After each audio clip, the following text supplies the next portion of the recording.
Well, hello and welcome to the My Care channel. My name's Taz, and today I'm joined with Paniora.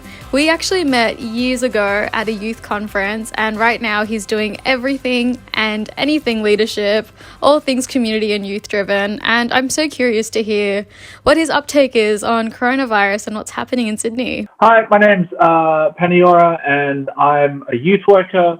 I've had many experiences doing youth advocacy work, and that's how I bumped into Taz. And I've done youth-related programs and things with youth organisations like Youth Off the Streets, Mission Australia, Headspace, local governments from across New South Wales, as well as New South Wales Health. And this is in the capacity, again, of youth advocacy and talking on behalf of young people while also doing programs in schools around drug and alcohol, youth homelessness, mental health, and so on and so forth. So that's what I do. That's what I've been doing. Currently, I'm studying at UTS, and I'm doing a Bachelor of Communications, Digital and Social Media.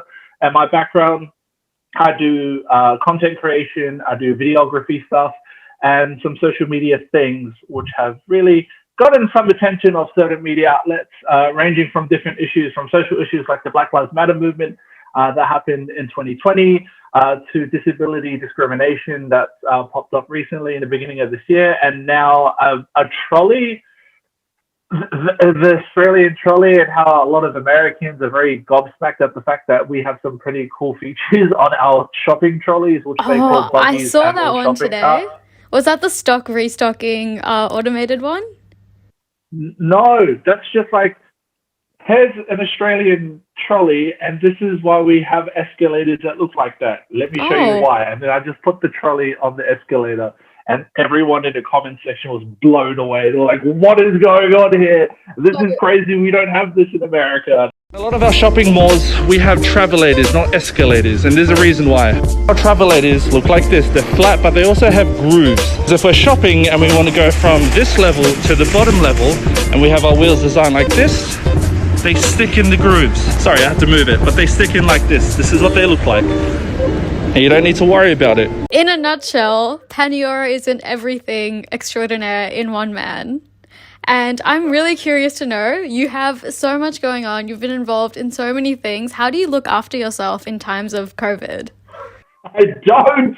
No one does. No, I live in chaos.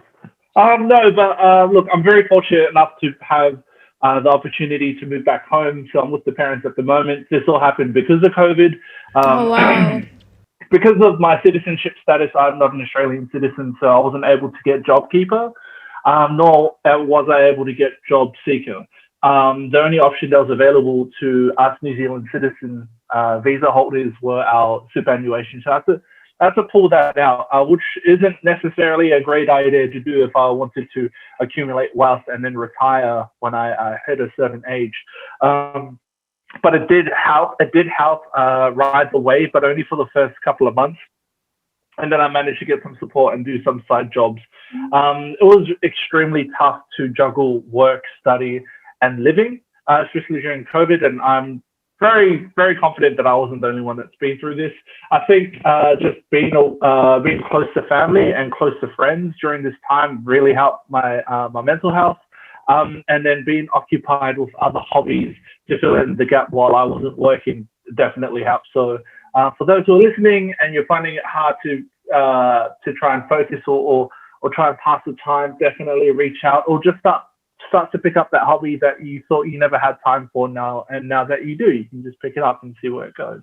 That is so true. I think it's really interesting how you mentioned the thing with citizenship. I feel like it's definitely like a collective struggle, and also looking at things like, you know, essential workers, especially in like lower socioeconomic areas where, you know, they're not like being able to afford their daily wages. And then on top of that, the cost of living just gets higher. Everything just conglomerates. I honestly don't know how people are going to survive, and we definitely do need like more hope in this time, so hopefully it comes by. Oh, very true, yeah. So on top of that, I'm really curious to see, and I do believe you made some notable TikToks about this, about the recent 100 policeman operation in Cumberland City, Fairfield, Canterbury, and etc. areas. What are your thoughts? I think it was I think the intentions was like kind of just, but the execution was just terrible. The optics were horrible, and there wasn't enough communications between community leaders and the state government. It was definitely a knee-jerk reaction by government of areas that are predominantly culturally diverse. And this isn't the first time that the government have done this. They did this in the 90s when it came to the drug epidemic in Punchbowl and during those times, and they just flooded Punchbowl with police officers. They had something similar in Cabramatta as well, right? Yeah. Cabramatta, Punchbowl, predominantly ethnically diverse areas, and again, the reaction to like preventing crime and solving these social issues was to just flood it with police officers. A better approach that the government could have done in regards to this situation around COVID was to you can still flood the streets with police officers, but why don't you give police officers facial masks? Why don't you give them hand sanitizers? Why don't you give instead of having average normal police officers, why not have police officers that were able to speak the language, that was able to understand the cultural barriers that happen in Western Sydney? Even though it's 2021 and we have access or some level of access to the internet, there is a digital divide between first generation Australians and elders that might not necessarily know how technology works, and the message won't get across to them. So when you see an elder or someone that isn't born in Australia get approached by police officers who don't care who you are, where you're from, they just want you to follow the rules, and you don't know what the rules are because they're changing so frequently, you're going to have problems, you're going to have issues, and the optics just look terrible. It was dumb. And in comparison to Bondi, it just didn't look good. Like, again, the situation with Bondi, everyone was outside, so they had that kind of loophole where it's like, if it's outside, it's fine, you can space yourself. But when you compare that to Bankstown, Fairfield, Liverpool, like, it was just black and white difference. There's something wrong here. That is so true. I think something that I've realized is that virus is indiscriminate. It can affect every single one of us. If you're human, you can like carry the illness, you can carry the disease, but the way that we deal with it and the protocols that we put in place are discriminate. And that's definitely been the situation here in New South Wales. But I'm also curious, what do you think we can do better to engage these communities, especially when you spoke about things like having a digital divide between the generations? Look, it's really hard because the situation that we're having right now is that we need a hard lockdown. But then how do we have these hard lockdowns if we're not financially supporting the businesses and financially supporting the workers so they can do that? I mean, we're not talking about like an average like family of 5 or 4. We are talking about families that can easily have like 9, 11, 15 plus family members under the same household who are doing different things. And another point that's really important to understand is that households in Western Sydney are multi-generational large family households. You've got grandparents, parents, children, grandchildren in these households. So when it comes to the restrictions, I think the instructions by government needs to be a lot more clearer. They need to be black and white clear. This is how it is. They can't leave any room for loopholes because, again, Western Sydney, like you could have 3 streets and you can have 2 families that but they inhabit the whole 3 streets because that's how large the families are. I mean, and when the instructions are family members can see each other if you're family members, well then you got like 27 houses that can see each other. That creates problems. So now they've made it clear, but there's still a lot of loopholes. So I guess the first step is making the message clear for everyone to understand. That is so true. Something that also comes to mind is considering like the economic repercussions, especially like living in a world where culturally and linguistically diverse people are more likely to be systemically discriminated against in the workforce and even getting employment. Currently, Australia is experiencing one of the highest rates of unemployment and also inflation.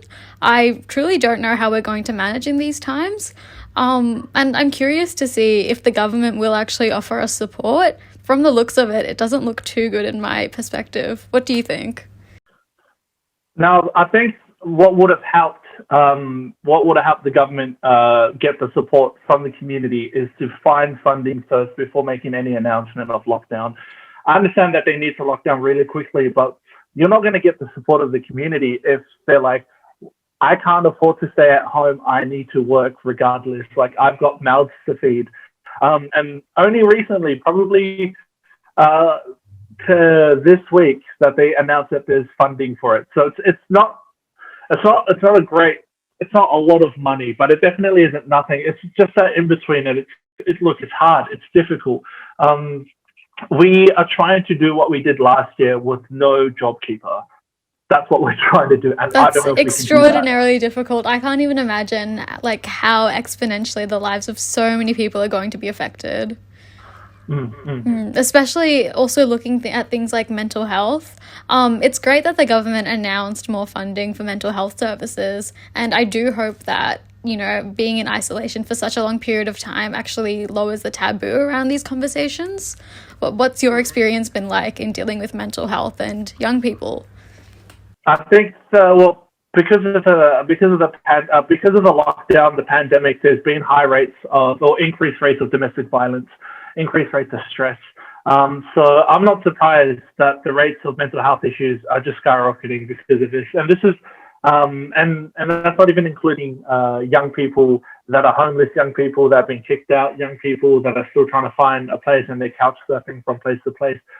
These hidden statistics, they are something that we need to be keeping an eye on to find out how we can best help them, because a lot of youth services had their funding cut because the funding it was hard to justify the funding if it broke COVID safety policies. So in the city of Sydney and the inner West Sydney local government area, there was a youth service from Friday and Saturday night. They would go around the streets and pick up the young people, predominantly Indigenous kids, and they'll be able to take them home. So after they had a night out, they'll get picked up and they go home. But because they can't socially space them safely, they couldn't run the program. So there's no transport system to support these young people during these times. Wow. And it's things like that just go so unnoticed by the community, and it's the people that really need it the most that are left helpless. It's actually really terrible. I think what the pandemic has revealed is that we need reform in so many areas of community development, social welfare, and youth services too. Definitely. This pandemic has really highlighted areas that need improvement. It's really amplified the problem that's already existed before the pandemic. It's just now a lot more prominent, and people never thought about it. It's like, yeah, until now. And this is something a lot of workers, a lot of community members have been raising on for years, that you need to support these people, because if you don't, like, they're going to be the reason why cases are going to flare up again. Like, how are you going to tell a homeless person to stay home when there's no home to go to, and they're couch surfing? So they don't care about the cases. They just care about keeping a roof over their heads, and it's really hard to juggle. Yeah, it makes me think, because I know that obviously we're all very grateful to be living in a country like Australia where we do have so many privileges and rights, but are they really worth it if those rights don't cover, you know, each and every citizen here? I seriously doubt it, especially in times like this. Yeah. And are the punishments equally given out to all of Sydney? That is so true. Yeah. Yeah. At times it honestly feels like there have been so many loopholes in that, you know, the poor do get poorer in times like this because there are going to be extra fines for things like breaking lockdown when it's almost a necessity for you. And the rich do get richer because they just sit around and they can afford to live comfortably and work from home and have that kind of access. There's so much that the government really has to do, and it does begin at a community. Like, even having conversations like this does really empower, I guess, people.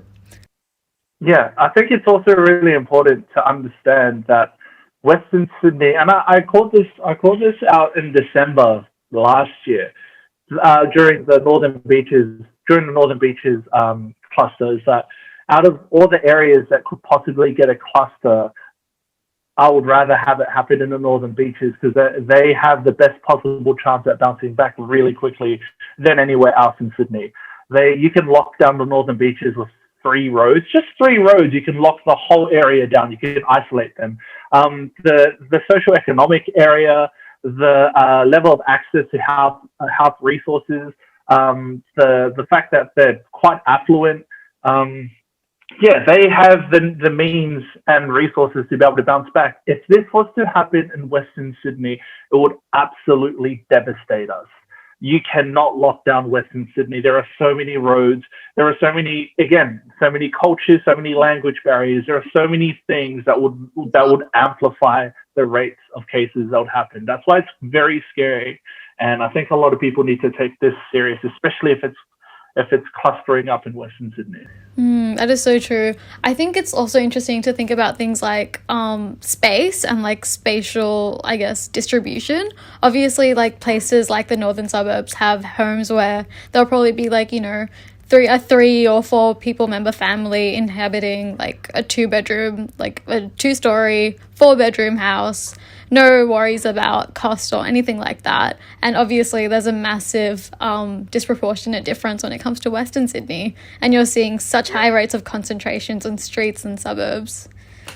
Yeah, and again, taking into account large families where you have families where you could possibly have 5 or 6 children, and that's not a bad thing. The bad thing is there's a lot more opportunities for transmissions to happen. That's the only thing. Like it's starting to become a thing where our biggest strength is now becoming our biggest weakness in Western Sydney.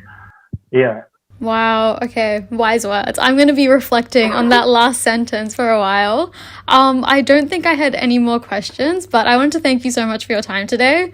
I feel like I have so much more to think about. So thank you so much for joining us. And if people do want to get in touch with you or stay connected with your socials and etc., where can we find you? So my handle is the same anywhere. So it's Pnuks, Pnuks, and Fonelli. You can find me on Instagram. You can find me on TikTok, where I'm on mostly. And yeah, just write a comment or message me, and I can answer your message.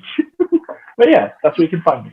For listeners out there, thank you for joining me on the My Care channel for this truly informative conversation. I'm leaving today with a breadth of insight from youth and community work extraordinaire, Paniora. If you'd like to stay connected with him, his Instagram, TikTok, and SoundCloud podcast handles are @Pnuks. That's PNUKS. And remember, despite the struggles that all of us are facing today in the COVID-19 environment, mental health, general health, and well-being remain critically important. Don't hesitate to reach out. You can call Lifeline at 13 11 14, 24 hours of the day. And remember, staying connected with friends, family, and yourself in times of lockdown is key.